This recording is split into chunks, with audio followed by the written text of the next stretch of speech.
Hey, what's up guys? So today we have yet another hero, Drifter. We'll be talking about his character model, animations, abilities, and even some build ideas. If you guys like my content, hit the like button and subscribe for more Deadlock. So Drifter is an assassin, brawler, hybrid type hero that wants to find and catch isolated opponents and cause chaos in team fights. He's fairly close ranged and also dishes out a ton of focused damage. So getting into it, we have some information about his lore that tells us that Drifter is an ancient vampire roaming across America, preying on the living for generations. He doesn't value finery and titles like other vampires and doesn't really follow any rules.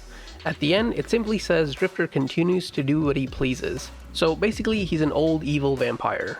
In-game, his character model looks pretty cool and his movement is pretty fluid. He walks kind of hunchback, and when he dashes, he almost like glides, which is sick. And when he slides, he like skates around on his shoes, which is also really interesting. His melee and parry animations are pretty straightforward and nothing really worth talking about.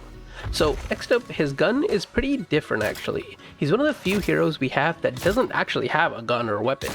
Instead, he almost throws like these shards of blood, which have a pretty large hitbox, meaning it's hard to miss. And no, hitting more of these shards doesn't result in more damage, it always counts as one hit.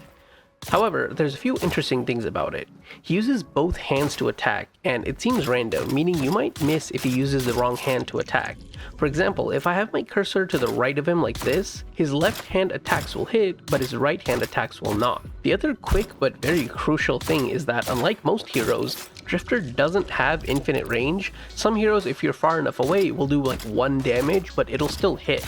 But for Drifter, it simply just doesn't hit the opponent if you're far away, and the distance is not that crazy. Like if I'm just maybe back here, I can't hit this opponent. It's not even that far away, but I can't hit them. And this kind of feeds into the idea of Drifter, which is kind of this like close range, get in, kill the opponent, get out type of hero. So to get into his abilities, we'll start with one, Rend. This ability hits in a large cone in front of Drifter and actually applies melee damage, meaning you're probably going to want to build some melee items. If he's close to his target, it also does additional spirit damage. The upgrades for Rend give it even more damage, a lower cooldown, and a crazy amount of bullet lifesteal against enemies hit by Rend. It has a base cooldown of 15 seconds and has fairly low damage, but is pretty generous with the hitbox, so overall I think it's a pretty nice ability. The next ability is Stalker's Mark, and this is when it starts getting crazy. This throws out a projectile that applies bleed damage, kind of like Shiv, and it scales with the health of the enemy and also marks them. Drifter can then ambush this marked enemy, which instantly teleports him behind his target. Now, this is a very unique ability and will definitely make it hard to keep track of Drifter in team fights. As far as I can tell, it has no range limitation, so even if a character somehow escapes, you can follow them wherever they go. Upgrades for Stalker's Mark include increased bleed damage, a fire rate buff after ambushing, and finally, enabling charges for this ability. By default, it has a 20-second cooldown and will definitely be a scary ability, especially in the late game when people have big health pools because of that bleed damage. For the third ability, we have Bloodscent. This is a passive ability, meaning you can't actually actively use it. But Bloodscent causes isolated enemies to have an audible heartbeat and leave a trail behind when they are within 80 meters of Drifter, but not within 25 meters of an ally. For example, you can see when I'm all the way back here, I don't see a trail on that dummy, but as I get closer, I will start seeing a red trail and then hear a heartbeat when I'm even closer. However, you can see the Infernus does not have this heartbeat because he is surrounded by his allies.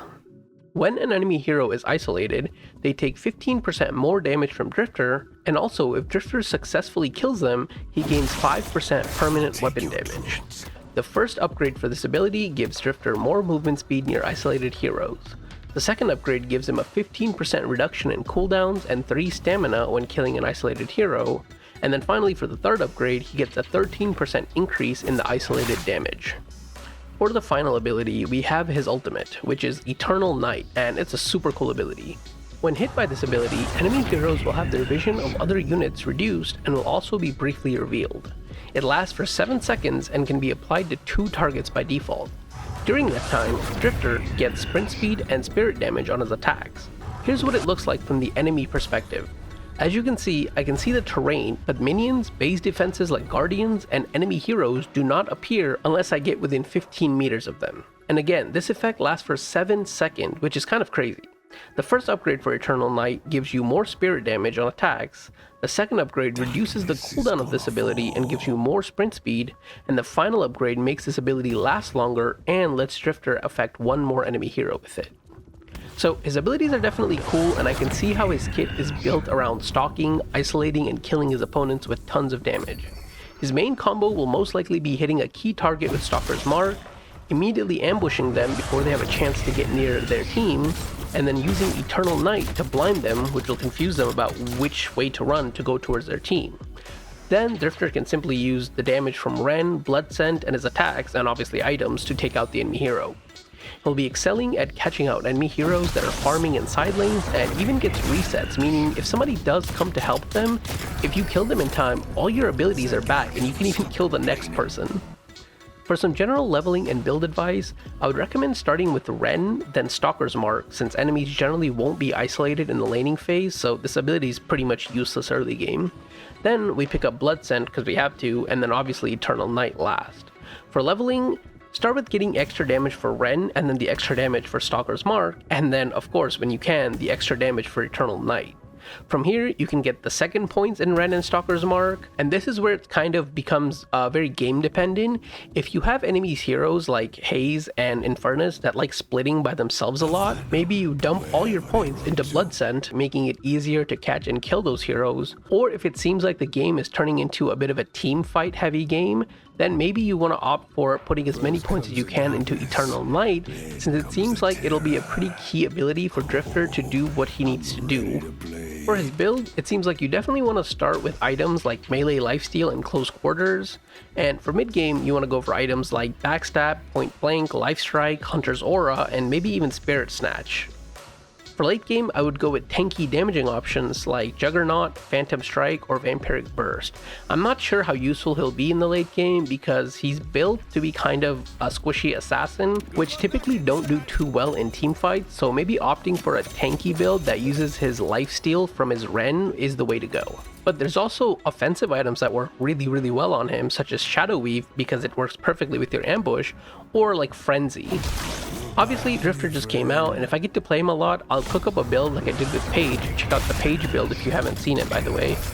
But overall, I do like Drifter, and I think he's yet again another interesting and well-designed character, and I'm curious to see what the community thinks of him. So if you guys liked the video, hit the like button and let me know what you think of Drifter. Also subscribe since I want to make a ton more Deadlock content, and thank you for watching.